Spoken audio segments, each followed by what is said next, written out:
السلام علیکم ورحمۃ اللہ وبرکاتہ۔ ایک عجیب و غریب نماز جنازہ کی داستان۔ دوستو، ایک وقت تھا جب ملک کے بادشاہ کے اندر عبادت، پرہیزگاری اور دینی سمجھ بوجھ ٹوٹ ٹوٹ کر بھری ہوئی ہوتی تھی۔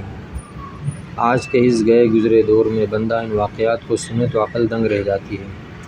چنانچہ حضرت قطب الدین بختیار کاکی رحمۃ اللہ علیہ کی نماز جنازہ کا واقعہ بھی عقل کو حیران کر دینے والے واقعات میں سے ایک ہے۔ چنانچہ جب حضرت قطب الدین بختیار کاکی رحمۃ اللہ علیہ کی وفات ہوئی تو ہندوستان بھر میں کوہرام مچ گیا۔ جنازہ تیار ہوا اور اسے ایک بڑے میدان میں نماز جنازہ ادا کرنے کے لیے لایا گیا۔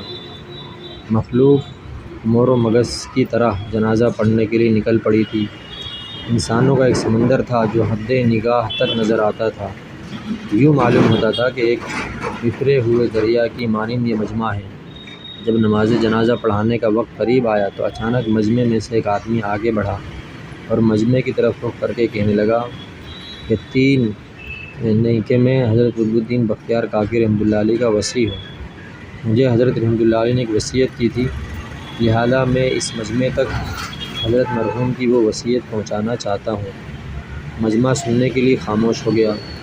وصیت کیا تھی؟ سنیے۔ وصی نے کہا کہ حضرت خواجہ قطب الدین بختیار کاکی رحمۃ اللہ علیہ نے مجھے یہ وصیت کی تھی کہ میرا نماز جنازہ وہ شخص پڑھائے جس کے اندر 4 خوبیاں موجود ہوں۔ پہلی خوبی ہے کہ پوری زندگی میں اس کی تکبیر اولیٰ کبھی بھی قضا نہ ہوئی ہو۔ دوسری خوبی یہ ہے کہ اس کی تہجد کی نماز کبھی قضا نہ ہوئی ہو۔ اور تیسری خوبی یہ ہے وہ اتنا عبادت گزار ہو حتیٰ کہ اس نے عصر کی سنتیں بھی کبھی نہ چھوڑی ہوں۔ اور چوتھی خوبی یہ ہے کہ اس نے زندگی میں غیر محرم عورت پر کبھی بھی بری نظر نہ ڈالی ہو۔ لہذا جس شخص میں 4 خوبیاں موجود ہوں وہ میرا نماز جنازہ پڑھائے۔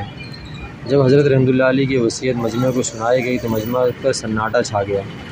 مجمع ایسے ساکت ہو گیا جیسے اسے سانپ سونگھ گیا ہو۔ لوگوں کے سر جھک گئے۔ کون ہے جو قدم آگے بڑھائے؟ کافی وقت گزر گیا۔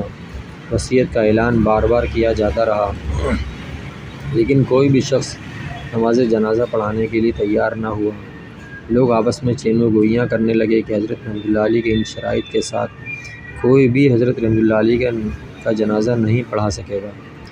دن اپنے اختتام کی طرف بڑھنے لگا تو ایک شخص روتا ہوا آگے بڑھا۔